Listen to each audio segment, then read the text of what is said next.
Try something right now. Take your hand and run your fingers up your own side along your ribs into your armpit, nothing. Maybe a little pressure, but no jolt, no panic, no laugh. Now picture someone else doing the exact same thing. Same fingers, same spot, same speed. You'd come off the chair, same skin, same nerves, same touch. One does nothing. The other makes you scream. So what is your brain doing in that half a second that changes everything? This is one of the oldest questions in science, and it hides something much bigger than tickling. Because the reason you can't tickle yourself is the same reason you know where you end, and the rest of the world begins. People have been stuck on this for a very long time. Aristotle wrote about it more than 2,000 years ago. He noticed that you cannot tickle yourself, and he could not explain why. Galileo wondered about it. So did Francis Bacon and Descartes and Charles Darwin. For most of human history, that's where it sat. A funny little fact with no answer. Then we built machines that could look inside a living brain. In 1998, a neuroscientist named Sarah Jane Blakemore ran an experiment at University College London. She put people inside a brain scanner and had a soft foam tip stroke the palm of their hand. Sometimes the machine did it. Sometimes the person did it to themselves. The exact same touch on the exact same spot. The brains told two completely different stories. When someone else did the touching, the sensory part of the brain lit up bright. When they did it to themselves, that same region went quiet. The touch was still there. The brain just turned the volume down, and one structure was working the dial, the cerebellum, a dense little knot of tissue at the back of your skull.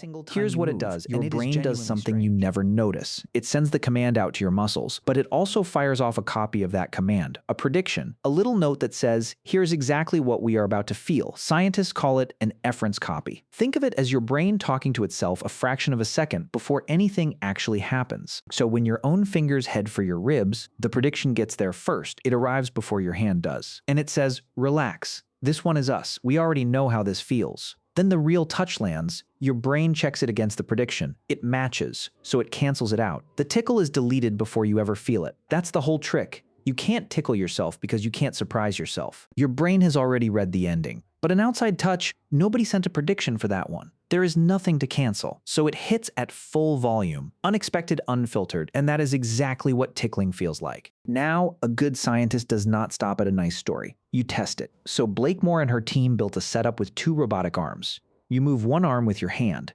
The second arm reaches over and strokes your other palm. You're still the one doing it. You're in control the whole time. Then they added a tiny delay, a fraction of a second between your movement and the touch. And the tickle came back. The bigger the delay, the more ticklish it got. Same hand, same person. But now the prediction and the touch do not line up anymore. The brain's little note arrives at the wrong moment, the match fails, and the sensation slips right through. Years later, at the Karolinska Institute in Sweden, a scientist named Konstantina Kilteny built new robots and ran it again. Same result. Break the timing, and you can finally tickle yourself. So it was never about who was doing it. When researchers Christine Harris and Nicholas Christenfeld tricked people into believing a machine was tickling them, people laughed and squirmed just as hard. No person needed, just the surprise. The tickle isn't about another person. It's about a prediction that failed. But there's still something no one has fully cracked. Why does a surprise on your skin make you laugh? Tickling isn't even one thing. Back in 1897, two psychologists split it in two. The light, feathery, creepy, crawly kind. The ant walking on your arm kind they called nismesis.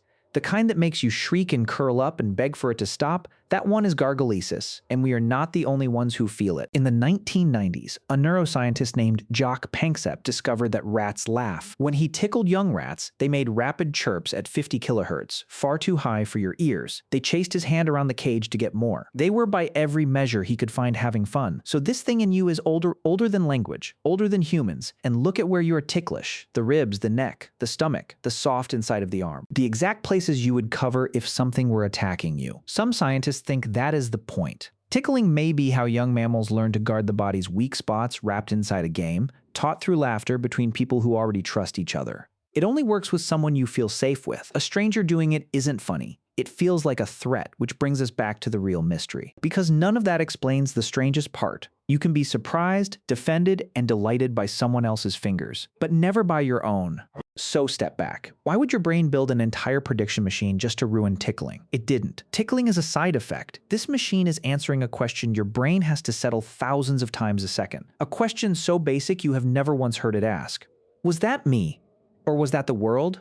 Think about how hard that actually is. Your eyes flick across the room and the whole world smears sideways. But you don't feel like the room moved. You feel like you looked. You press your hand onto a table and the table pushes back with the exact same force. But one feels like doing and one feels like being touched. Your brain sorts all of it with the prediction: anything it saw coming, it stamps as me and turns down. Anything left over, anything it did not predict, it labels the world and turns up. That sorting never stops. It is running right now. While you sit there reading this, it is the quiet line your brain draws, moment by moment, between you and everything that is not you. And tickling is just the one place you can feel that line being drawn. So here's the question that should raise the hair on your arms. What happens to a person whose prediction machine stops working? In 2000, Blakemore tested people living with schizophrenia.